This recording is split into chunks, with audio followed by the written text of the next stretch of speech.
दोस्तों, आज की इस खास वीडियो में मैं आपको बताऊंगा चमार जाति की 18 सबसे ज्यादा प्रभावशाली महिलाओं के बारे में, जिन्होंने अपने दम पर पूरे देश में अपना नाम बना लिया है।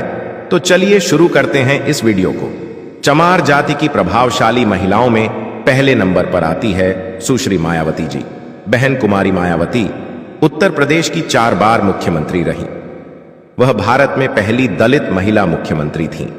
बहन जी बहुजन समाज पार्टी बीएसपी की राष्ट्रीय अध्यक्ष हैं। मायावती ने 1975 में दिल्ली विश्वविद्यालय के कालिंदी कॉलेज से बीए की पढ़ाई की और 1983 में दिल्ली विश्वविद्यालय से एलएलबी की डिग्री हासिल की। वह दिल्ली के इंद्रपुरी जेजे कॉलोनी में एक शिक्षिका के रूप में काम कर रही थी और भारतीय प्रशासनिक सेवा परीक्षाओं की तैयारी कर रही थी। जब कांशीराम उनके परिवार के घर आए और मायावती जी को कहा, मैं आपको एक दिन इतना बड़ा नेता बना सकता हूं कि एक आईएएस नहीं बल्कि बहुत सारे आईएएस अधिकारियों की एक पूरी कतार आपके आदेशों का पालन करने के लिए लाइन में खड़ी होगी, और उसके बाद यह सपना भी सच हो गया। दूसरे नंबर पर आती है दिव्या भारती। दिव्या भारती 1990 के दशक की शुरुआत में एक मशहूर भारतीय अभिनेत्री थीं, जिन्होंने हिंदी और तेलुगु सिनेमा में काम किया। उन्होंने कम उम्र में ही अपनी अभिनय क्षमता से लोगों का दिल जीत लिया था। उनकी प्रमुख फिल्मों में दिल का क्या कसूर, शोला और शबनम, नरवाना और विश्वात्मा शामिल हैं। उनकी असमय मृत्यु ने फिल्म उद्योग और उनके प्रशंसकों को गहरे शोक में डाल दिया। तीसरे नंबर पर आती है मीरा कुमार, लोकसभा की पूर्व स्पीकर। मीरा कुमार बाबू जगजीवन राम की बेटी है। उन्होंने 2009 से 2014 तक लोकसभा की भी अध्यक्ष के रूप में कार्य किया। वह इस पद पर आसीन होने वाली पहली महिला थीं। उन्होंने इंद्रप्रस्थ कॉलेज और दिल्ली विश्वविद्यालय से मास्टर डिग्री और कानून में स्नातक की उपाधि प्राप्त की। वर्ष 1973 में उन्हें इंडियन फॉरेन सर्विस में नियुक्ति मिली और 1984 तक उन्होंने स्पेन, मॉरिशस, यूनाइटेड किंगडम जैसे विभिन्न देशों के दूतावासों में अपनी से सेवाएं दी। 1980 में वे भारत के सर्वोच्च न्यायालय के सुप्रीम कोर्ट बार एसोसिएशन की सदस्य बनी। वह 2004 से 2009 तक सामाजिक न्याय और अधिकारिता मंत्री थीं। 2009 में थोड़े समय के लिए जल संसाधन मंत्री रहीं। भारत के राष्ट्रपति पद के लिए नामित होने वाली दूसरी महिला बनी। उन्हें 2010 में वनस्थली विद्यापीठ से मानद डॉक्टरेट की उपाधि भी मिली। चौथे नंबर पर आती है मोहिंद्र कौर। ये लेबर पार्टी की काउंसलर है, जो लंदन काउंसिल में चुनी गई पहली दलित महिला मेयर बनी। लेबर पार्टी ने एक बयान में कहा कि हमें इस बात पर बहुत गर्व है कि काउंसिलर महिंद्र को अगले साल के लिए या लिंग का मेयर नियुक्त किया गया। Federation of Ambedkarite and Buddhist organisation फेबियो के अध्यक्ष संतोष दास ने कहा कि यूके में पहली बार कोई दलित महिला मेयर बनी है। यह गर्व का पल है। 5 मई को लंदन में हुए स्थानीय चुनाव में ईलिंग काउंसिल में डॉर्मस वेल्स के लिए लेबर काउंसिलर के तौर पर दोबारा चुनी गई थी। इससे पहले वह काउंसिल में उप मेयर के पद पर सेवाएं दे रही थी। 5वें नंबर पर आती है कुमारी सैलजा, जो लोकसभा की सदस्य निर्वाचित हुई हो। शपथ लेते हुए उन्होंने कहा था कि मैं शपथ लेती हूं कि मैं विधि द्वारा स्थापित भारत के संविधान के प्रति सच्ची श्रद्धा और निष्ठा रखूंगी। मैं भारत की प्रभुता और अखंडता अक्षुण्ण रखूंगी तथा जिस पद को मैं ग्रहण करने वाली हो उसके कर्तव्यों का श्रद्धापूर्वक निर्वहन करूंगी। 6ठे नंबर पर आती है मिस पूजा। मिस पूजा एक पंजाबी गायक और अभिनेत्री हैं, जो भांगड़ा, पॉप और लोक संगीत के लिए जानी जाती है। उन्होंने अपने करियर की शुरुआत एक बैकअप सिंगर के रूप में की और धीरे धीरे अपनी पहचान बनाई। उनके प्रमुख गीतों में डू यू नो, जवानी और रोमांटिक गाने शामिल हैं। मिस पूजा ने पंजाबी संगीत को एक नया आयाम दिया और अपने फैंस के बीच बेहद लोकप्रिय है। 7वें नंबर पर आती हैं अर्चना गौतम। अर्चना गौतम एक भारतीय अभिनेत्री और मॉडल है। 2014 में पूर्व मिस यूपी और 2018 में मिस बिकिनी इंडिया बनी और में कॉस्मो वर्ल्ड में भारत का प्रतिनिधित्व किया। उन्होंने बॉलीवुड में भी अपनी पहचान बनाई और सामाजिक मुद्दों पर अपनी आवाज उठाई। अर्चना गौतम ने महिलाओं के सशक्तिकरण और स्वास्थ्य के लिए काम किया।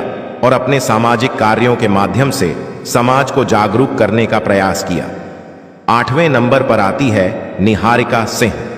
निहारिका सिंह एक भारतीय अभिनेत्री और मॉडल हैं। उन्होंने 2005 में मिस अर्थ इंडिया का खिताब जीता और समीक्षकों द्वारा प्रशंसित ड्रामा मिस लवली से डेब्यू किया।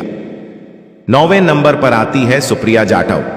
सुप्रिया जाटव एक कराटे खिलाड़ी हैं जिन्होंने लगातार 3 राष्ट्रमंडल कराटे चैंपियनशिप में कुंटे इवेंट में पदक जीते। उन्होंने राष्ट्रीय और अंतर्राष्ट्रीय स्तर पर भारत का प्रतिनिधित्व किया और कई पदक जीते। सुप्रिया जाटव ने न केवल खेल के क्षेत्र में बल्कि समाज के लिए भी प्रेरणा स्रोत के रूप में काम किया। 10वें नंबर पर आती हैं गिन्नी माही।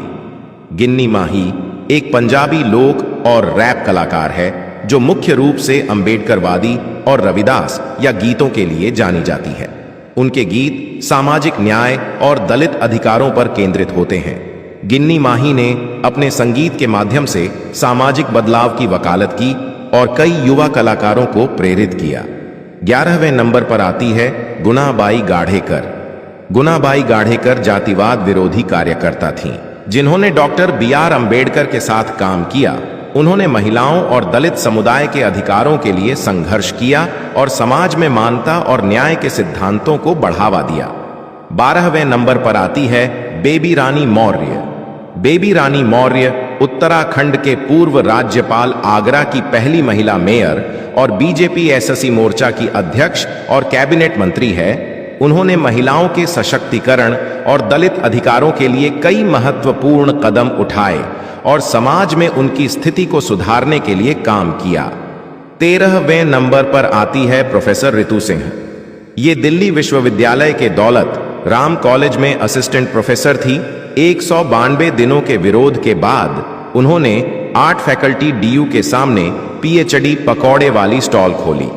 14वें नंबर पर आती है शिल्पा शिंदे, भारतीय टेलीविजन अभिनेत्री जिन्होंने लोकप्रिय टीवी शो भाभी जी घर पर हैं में अंगूरी भाभी का किरदार निभाकर प्रसिद्धि पाई। शिल्पा ने कई रियलिटी शोज में भी भाग लिया है और वह बिग बॉस के 11वें सीजन की विजेता भी रही हैं। 15वें नंबर पर आती है परिणीति सुशील कुमार शिंदे। ये महाराष्ट्र के पूर्व मुख्यमंत्री सुशील कुमार शिंदे की बेटी है। वह भारतीय राष्ट्रीय कांग्रेस की सदस्य हैं और सोलापुर लोकसभा क्षेत्र से निर्वाचित सांसद हैं।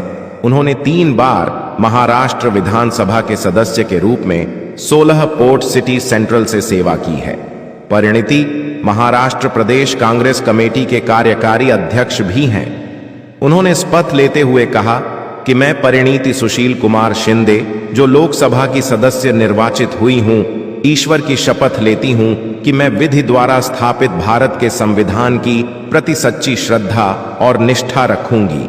मैं भारत की प्रभुता और अखंडता अक्षुण्ण रखूंगी तथा जिस पद को ग्रहण करने वाली हूं उसके कर्तव्यों को श्रद्धापूर्वक निर्वहन करूंगी। अब जानिए 16 नंबर की दलित महिला, जो लोना चमारी तांत्रिक परंपरा की सबसे प्रतिष्ठित महिलाओं में से एक, उनकी सुंदरता और तंत्र साधना के लिए जानी जाती है। जैसा कि कृष्णदेव उपाध्याय की पुस्तक इंडियन फोक बिलीफ मिली, आंकड़ों की popular religion floor of north India और मलिक मोहम्मद जायसी के पद्मावत में उल्लेखित है। 17वें नंबर पर आती हैं नवनीत कौर राणा। 2019 में अमरावती से स्वतंत्र उम्मीदवार के रूप में संसद सदस्य चुना गया।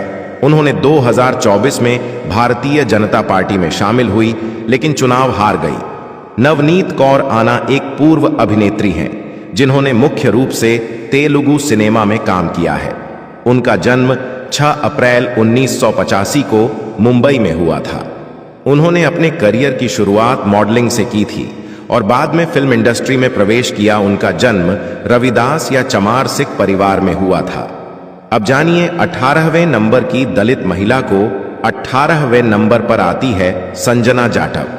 उन्होंने शपथ लेते हुए कहा कि मैं संजना जाटव, जो लोकसभा की सदस्य निर्वाचित हुई हूं, ईश्वर की शपथ लेती हूं कि मैं विदेश विधि द्वारा स्थापित भारत के संविधान के प्रति सच्ची श्रद्धा और एवं निष्ठा रखूंगी। मैं भारत की प्रभुता एवं अखंडता को अक्षुण्ण होंगी। मैं जिस पद को ग्रहण करने वाली हो उसके कर्तव्यों का श्रद्धापूर्वक निर्वहन करूंगी।